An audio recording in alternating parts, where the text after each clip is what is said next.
Hi there, and welcome to another episode of BAC-chat. This month we are going to be talking about women in engineering, and I'm going to be joined by Jen Johnson from Thermatic Energy Services. I'm also going to be joined by my daughter Hattie. I can see a lot of character assassination going on here today.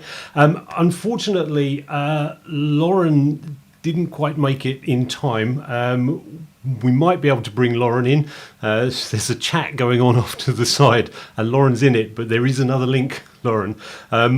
We may be able to get Lauren Diath into this. I'm hoping we will. But we're going to just run through a few topics like we did last month. Keep it brief, about half an hour or so, and this will be available as a downloadable video afterwards. Just for the disclaimer, which is my now normal disclaimer, I am an engineer. I work within the industry for Clanfield Systems. I also present training courses for the BCIA. This channel is not in any way associated with the BCIA, so these views and opinions are mine. They are not associated with the BCIA, so I do need to just make that clear. So without further ado, I would like to introduce my first guest, who is Jen Johnson from Thermatic Energy Services. Hello, Jen. Hi, Andy. Okay. Yeah, I'm good. Thank you very much. If you could just explain what your role is, roughly what you do, that will be a good start. Sorry, I've just seen Lauren's just coming in, so I'm just going to let Lauren in, but you carry on. No problem. So yeah, my name's Jen. I'm the MD of Thermatic Energy Services, part of the Thermatic Group. And within the industry, we deliver BEMS installs, energy management installs. We lead on IoT and remote connectivity. So generally, we're really in that kind of nice, interesting, techie environment. We're putting solutions together on a day-to-day basis for our clients. Okay, fantastic. Now, you told me sort of in the pre-chat that we had that you're not specifically in an engineering facing role, but you do have a lot to do with the engineering teams. That's correct, is it? Yeah, that's right. And to be fair, over the past kind of 10 years, I suppose, that I've been in and around the BEMS industry, I've gone through kind of lots of different roles and kind of different parts of that. So I've been quite heavily involved with working with on-site engineers, with working with clients around technical solutions. I've worked for engineers. I've had engineers work for me. So I've got kind of a bit of an all-round-ish view of where I've kind of sat in that, being a female in that industry. Okay, that's fantastic. Right, I'm going to introduce Hattie. If you could do me a favour while you're just off camera, Lauren's on mute and I've no way of telling her she's on mute. So if you could just let her know she's on mute while I introduce Hattie. No problem. Just one moment. There we go. Hattie. Now, Hattie is my daughter. Hattie does not have an engineering role, but does have stuff to share on this. You want to introduce yourself? Hello, I am Hattie Camsell. I am Andy Camsell's daughter, the middlest one. I don't have a experience in engineering or construction, but I am a baker, and I just want to talk about my experience on sort of early education sexism, I suppose. Okay.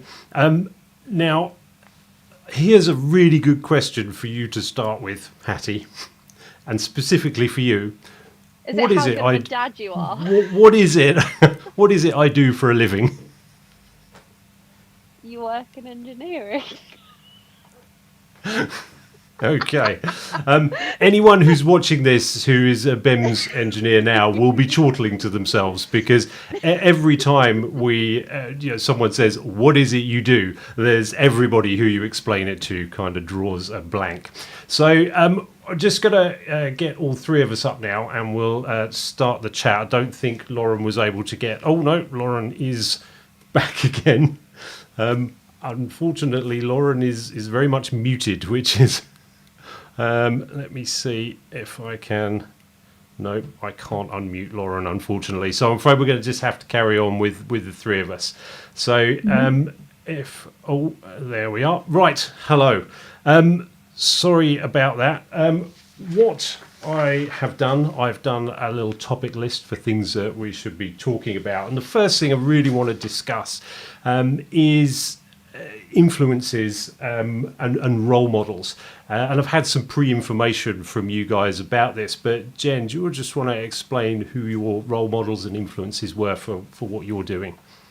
Yeah, so you've got to remember, I totally fell into this industry, and I know like a lot of people that I speak to fall into the BEMS industry. And I didn't know what HVAC was, I didn't know what BMS was, but I worked within a controls company. So at that point, I was just looking for a bit of career development, looking to do something a bit different, and I got kind of a bit of a side shift into the support side of the business. And at that point, I quite quickly identified the people that were going to support me in that business. And I'm going to do a little bit of name dropping. So initially, I spent a lot of time working with Phil Bowlis, a gentleman I worked with at a company called Evolve Energy at the time, or was ESG. Absolutely fantastic guy. Spent so much time with me, going around sites, explaining technical solutions, explaining what to do with clients, and really involved me from an engineering perspective, from a training perspective, and the whole piece. And that was really kind of inspiring, and I think gave me a lot of evidence as well that I can do this and I can learn it, and I shouldn't be treated any differently to anyone else. And going on from there, also had a lot of support from a gentleman called Keith Bankier, who was really fundamental with my career as well. Worked with him twice actually, once as SSE and then once as at BMSI. And again, really strong character, pushed me into the right situations, understood why I needed to be involved with the technical side of the business and solutions, and really supported me. And finally, Colin Tennant from Thermatic, again, very, very, there's no difference that I'm sat at that level and what background I've come from, and obviously like from an engineering perspective, what I'm involved with, and really, really supportive. And what I found interesting is that all these people have had very independent, outspoken daughters, and I think that's made a huge difference for them handling me from a career perspective. Yeah, that's it, Hattie.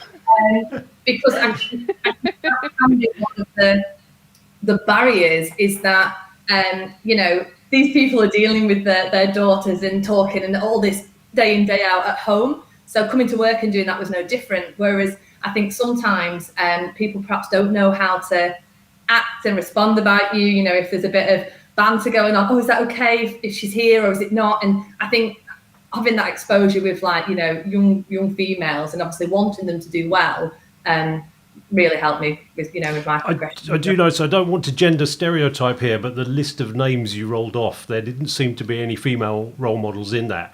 I suppose that's just kind of endemic of our industry. It's starting to get better, but I'm guessing that your mentors were mostly men because it is such a male-dominated industry. Is that fair? Exactly that, and to be honest, like when you look at the senior teams in all of the businesses that I've been in, aside from the HR function and the finance function, they are boards of men. So ultimately, you need to make sure that these people are supporting women in their journeys, and they're not shying away from that, because there might be an awkward conversation, or they might not quite know how to handle something. They really push on, and like I say, those three people have been really fundamental with my career growth and where I've gone on a technical level as well. Okay.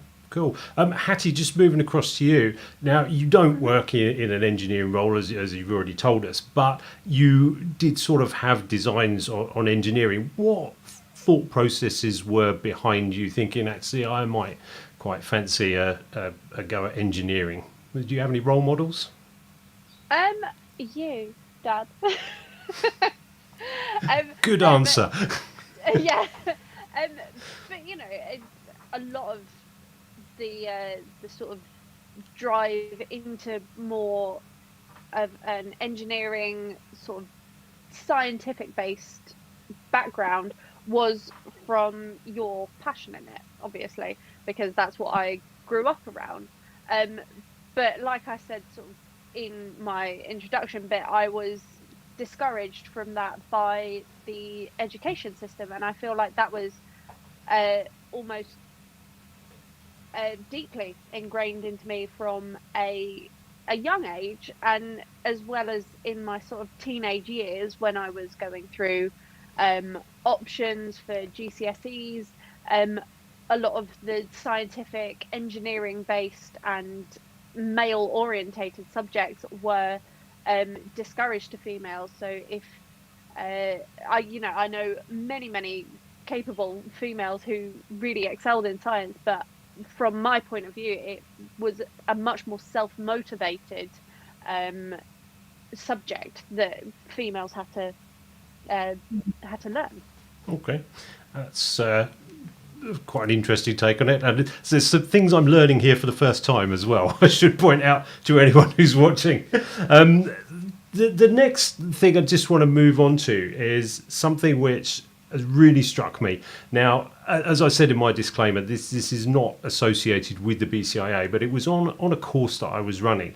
And there was a female engineer on there, and I'm going to read this out. Her exact words were, "If I don't beat all the boys in the office, they'll rip it out of me." This is what she said about the test.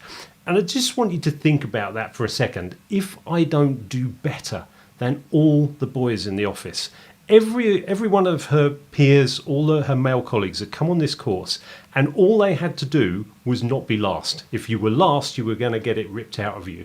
If you were the girl, you had to come first, anything less than first, and you were going to get it ripped out to you. And this is what I see as passive sexism, and that kind of thing. It's underlying. She didn't see this as being sexist, and I'm sure her colleagues didn't, and they certainly didn't mean it in a malicious way.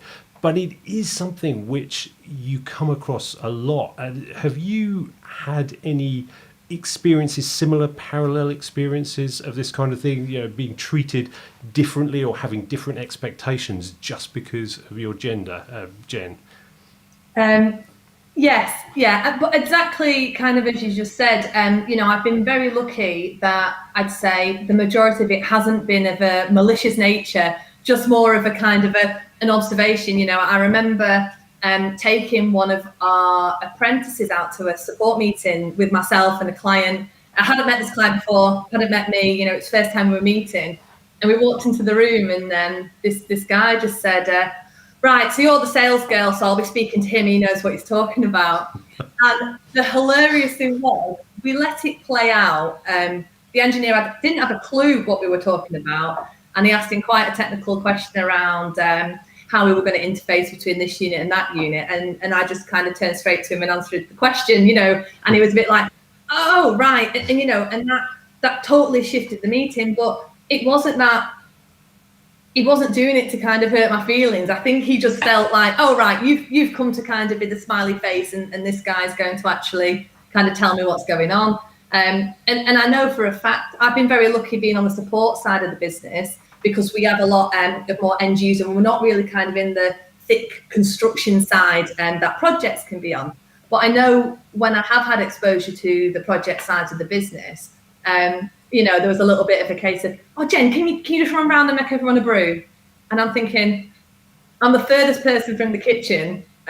No, you're all right. You can make your own brews. But it's an unusual thing, and it does kind of slide by. And I think, you can read into it as much as you want to read into it, but there's certainly something there.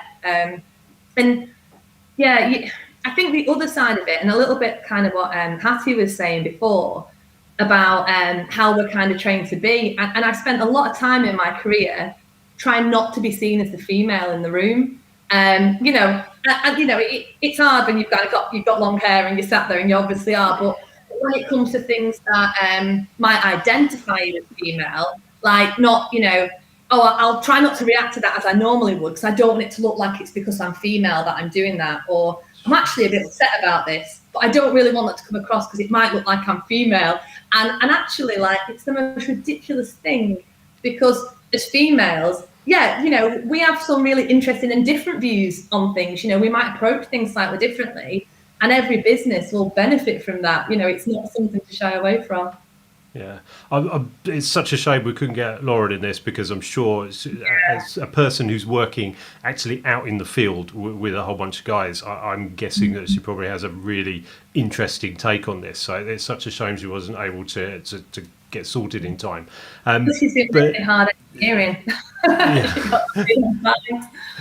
But it is interesting, this idea of there's a fine line between banter and sexism. And it is a difficult one to tread, and it's difficult for a lot of men as well. And I don't think there's it's obviously it's easier for men. There's no two ways about that. This is about women's issues, but it is difficult to know. Should I make that? Shouldn't I have made that joke? And you start treating people differently because you're worried that you're going to upset someone.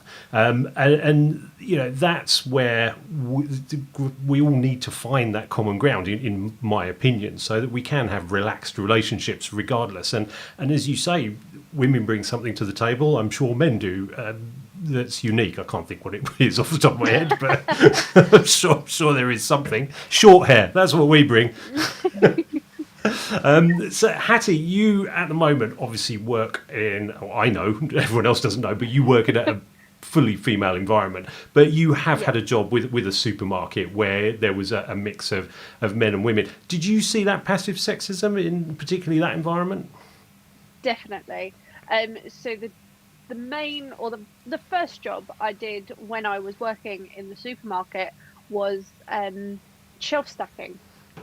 And I was told from the offset, and I mean, to be fair, I was 16, it was my first job, but I was always told to never fill the butter because it was too heavy. It would be lifting 12 kilogram cases. But at the time, I think I was doing kickboxing or something akin to that.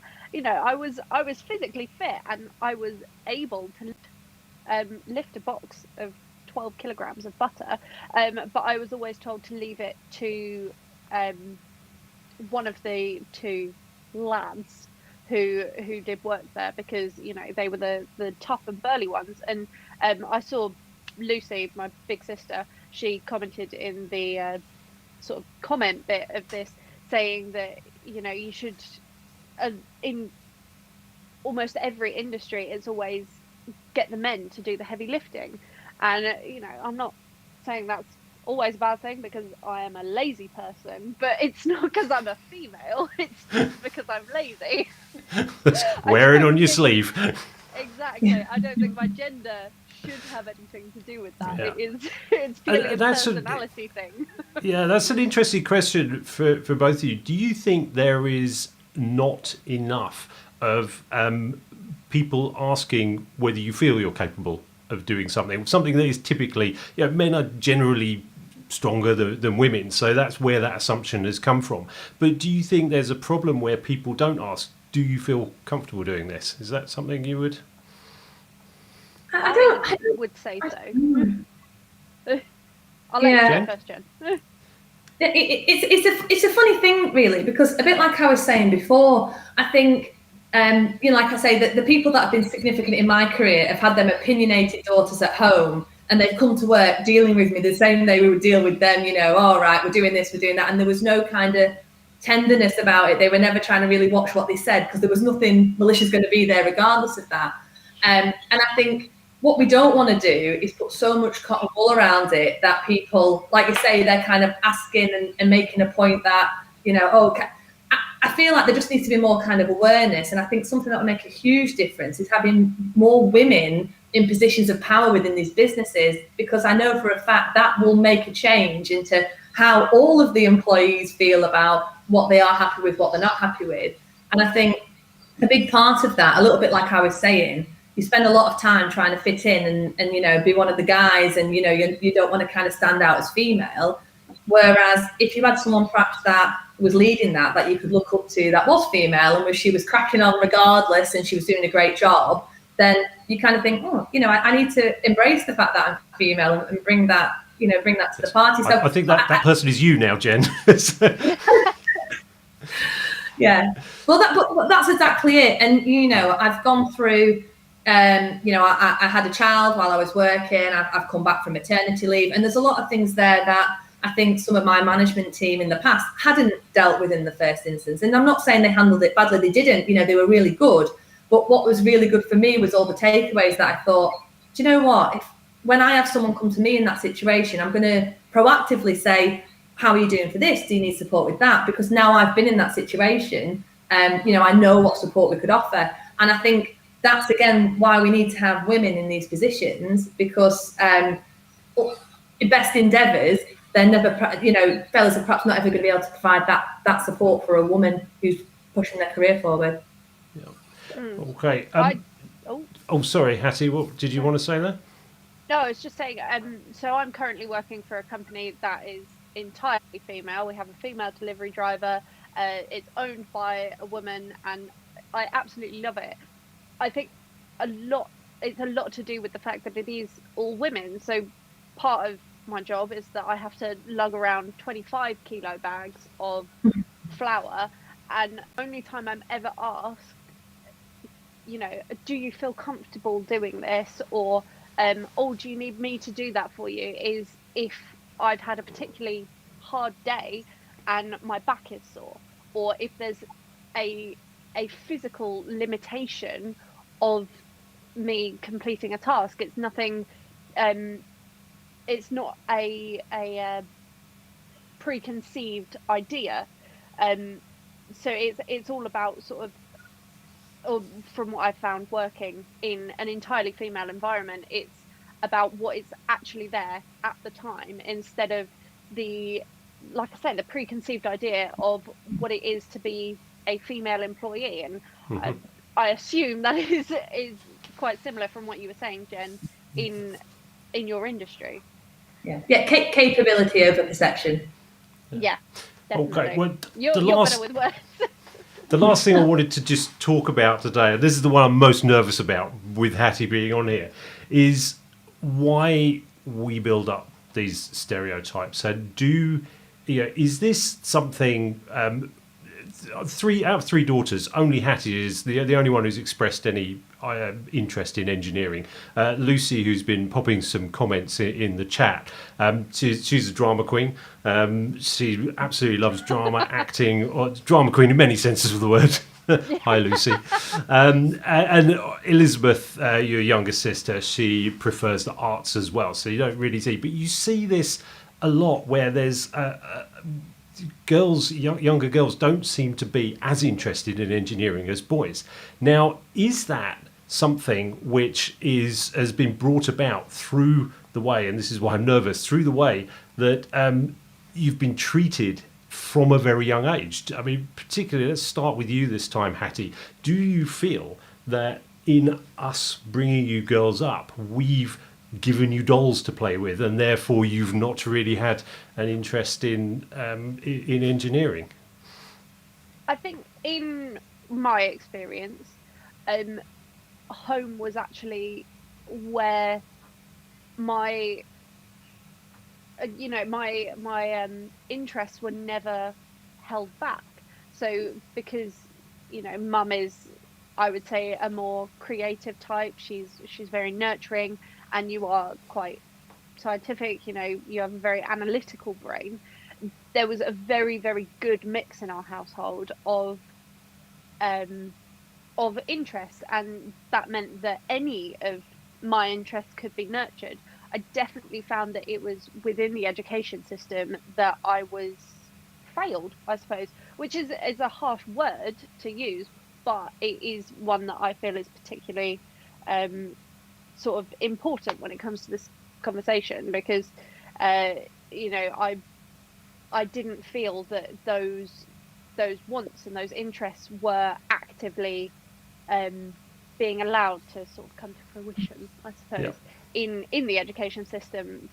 But that is where the sort of progression into career comes from. It's not all at home, as much as it would be lovely for that to be the case. It's not. You get your A levels, your GCSEs, you get them from school. You don't get them from your parents. And so whilst I think that there is a sort of issue with gendered toys and all of that thing, I think that's a wholly separate thing. I think interests of subjects in education, they are not being allowed to, I can't think of the words I'm trying to say, but they're not being as actively encouraged to the female demographic as they are the male. Okay, so you would say that it is an element, but from your perspective, it's more been school which has been the discouraging influence on your side of it. So on your definitely. side, Jen, do you have views on this? You've obviously got young children, so this is something which I imagine you will be thinking about as time goes on. What's your view on the nurture side of it? Yeah, to be fair, we were a really outdoorsy family. We were out sailing, but it was never a case of, I was a girl, my brother was a boy. Really, we were just kind of involved with everything. And my dad's very much, if I'm going to do this for you, you're going to learn how to do it. When it came to doing things with the car or fixing something in the house and things like that. So they were fantastic, but I would have fully agree with Hattie that it's the education side. It's, it was a direction that we were given back then, a bit more about, and not really kind of told, you won't be in engineering, you won't show that an interest in that, but just kind of how you're kind of silently nudged in that way. And then I actually went down a totally different route. I went to university, I looked into economics and sociology. I went and then worked in finance, and I fell into engineering. And I love it. We'll often sit there, and I've done courses, I'll do self-learning. I spend a lot of time with the engineers, and I don't just kind of sit there to go, I can sell it. I want to know it and I want to understand it. And it's a bit of a shame, really, that wasn't brought out of me at school and at college. But this is why it's so important. We have the conversation and we push back on that.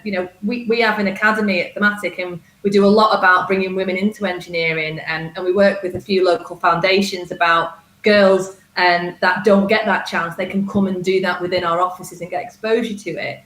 And it needs to be pitched at that to the children. They need to know how far they could go in an engineering role outside of where they could perhaps go with anything else. It's really the endless opportunity. Yeah.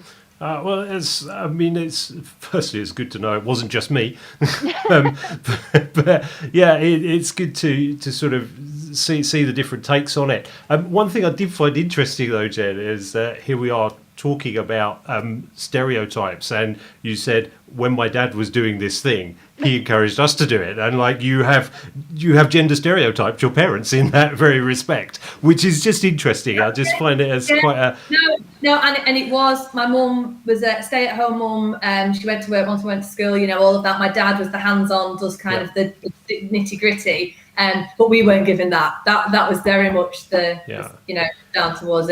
And for me, I've got a little boy, and it's the opposite side. I want to make sure that obviously he'll do the engineering and the dirty hands-on stuff and all of that, but I want to make sure that he then also gets the creative side, and if that's something he loves, he can do it. So it's got to be a balance.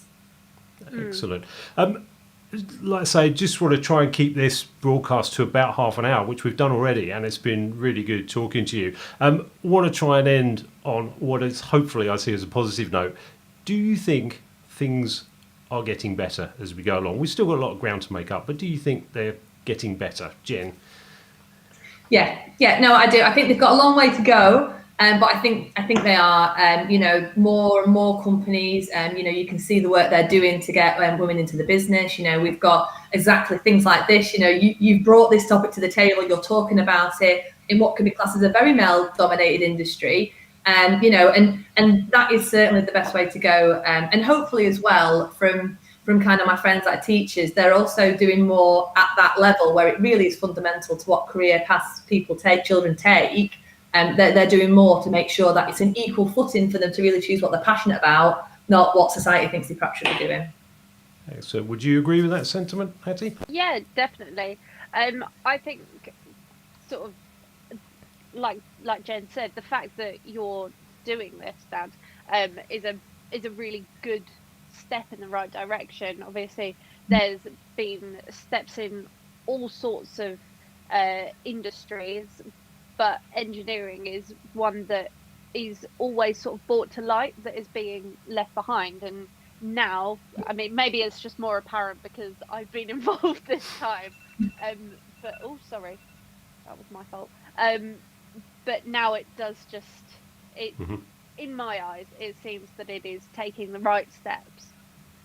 Okay, excellent. Well, thank you very much for joining us this evening. It's such a shame that we couldn't get Lauren involved in the conversation. Lauren is actually sitting in the green room, but just cannot. I cannot get her microphone unmuted. It's such a shame because I think she would have had some really, really good input to this, being an engineer on the road. But thank you for your comments in the chat. There is a website that goes along with this. It's BAC-chat.com. So if you do have any further comments, you can take the conversation offline. All that remains for me to now is to say thank you very much, Hattie. Thank you, Jen, for joining me. Thank you. It's been a really enlightening half an hour. Thank you. Thank you. Thank you. Ooh, I'm trying to find the right button now. We're going to do a monthly chat. The next month, I'm not too sure what the topic is going to be yet, but we'll probably move back to engineering. The topic of women in engineering is going to rumble on and on. We're scratching the surface of it there, obviously, but it is something for us all to think about. So I hope there's been a little bit there that's just been food for thought to take away. Thanks very much for watching this. If you can hit the subscribe button, it does help. The more viewers we get, then the more I feel like I'm not talking to myself every month. Your input is always appreciated. Thank you very much. And if I don't speak to any of you before, I will see you next month.